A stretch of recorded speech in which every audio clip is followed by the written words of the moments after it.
Nabi Sulaiman adalah seorang pemimpin yang adil dan bijaksana. Beliau adalah pemimpin besar Bani Israel yang telah mewarisi kerajaan ayahandanya. Beliau adalah nabi yang memiliki kelebihan dapat mengerti bahasa binatang. Kerajaan Nabi Sulaiman sangat luas dan besar. Allah menaklukkan angin untuk kendaraan. Nabi Sulaiman dan Allah juga menaklukkan bangsa jin untuk tunduk pada Nabi Sulaiman. Pada suatu hari, ketika Nabi Sulaiman dan tentara istananya sampai di lembah semut. Ketika mereka sampai di lembah semut, berkatalah seekor semut, "Wahai semut-semut, masuklah kalian ke dalam sarang-sarangmu, agar kamu tidak diinjak oleh Nabi Sulaiman dan bala tentaranya. Mereka tidak menyadari kita." Nabi Sulaiman tersenyum, lalu tertawa mendengar percakapan semut itu. Lalu Nabi Sulaiman berdoa, "Ya Allah, anugerahkanlah aku ilham untuk tetap mensyukuri nikmat yang telah Engkau anugerahkan kepada kedua orang tuaku,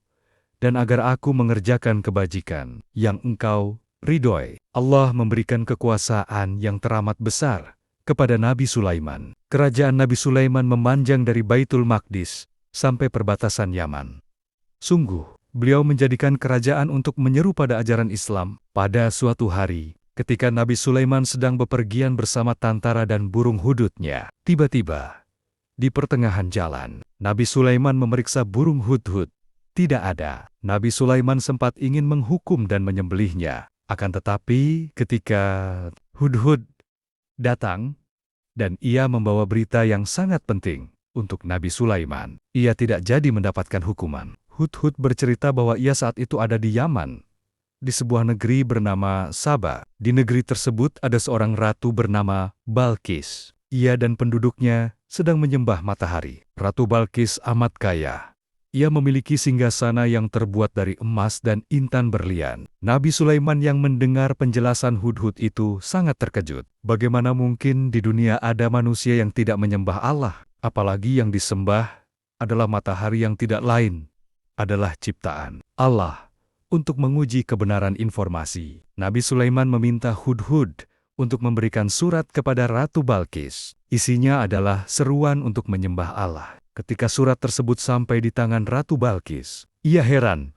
Siapa gerangan yang mengirimkannya sepucuk surat istimewa itu? Ratu Balqis tertegun setelah membaca isi surat dari Nabi Sulaiman yang berisi seruan agar Ratu berhenti menyembah matahari. Karena Allah, Sang Pencipta alam semestalah yang patut disembah. Kemudian, Ratu Balqis mengumpulkan para tokoh, penasehat, para menteri, dan pembantunya, serta memperlihatkan surat tersebut kepada mereka sekaligus membaca isinya. Setelah membaca surat dan mendengarkan nasihat dari para penasihat, Ratu Balqis memutuskan untuk mengirim utusan kepada Nabi Sulaiman dengan membawa hadiah emas dan berlian sebagai bujukan untuk menarik hati beliau. Ketika rombongan Ratu Balqis datang membawa hadiah, Nabi Sulaiman menolaknya. Para utusan tersebut pulang kembali membawa hadiah tersebut dan menceritakan apa saja yang baru mereka saksikan berupa kemegahan kerjaan Nabi Sulaiman, bala tentara yang banyak,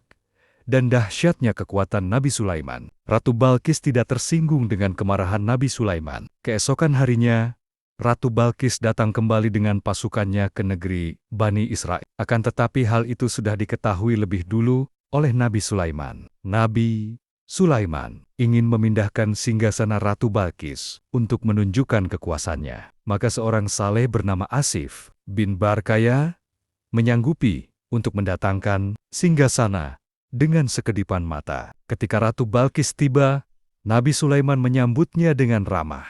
Ratu terkejut ketika melihat kursi kerajaannya telah ada di istana Nabi Sulaiman. Ratu Balqis kagum dengan kehebatan Nabi Sulaiman. Ketika Ratu Balqis memasuki istana tersebut, ia mengangkat gaunnya. Ratu Balqis menyangka di lantai istana Nabi Sulaiman ada genangan air. Ia merasa sedikit malu, tetapi juga teramat kagum. Ketika melihat tanda-tanda menakjubkan ini, Ratu Balqis menyatakan masuk Islam dan menyudahi kesesatan yang telah ia lakukan. Ratu Balqis berkata, "Ya Allah, sesungguhnya aku telah berbuat zalim terhadap diriku, dan aku berserah diri bersama Nabi Sulaiman kepada Allah, Tuhan semesta alam." Banyak pelajaran yang bisa kita ambil dari kisah ini. Salah satunya yaitu mengenai harta dan kekuasaan yang dipergunakan hanya untuk kebaikan dan memperkenalkan agama Islam.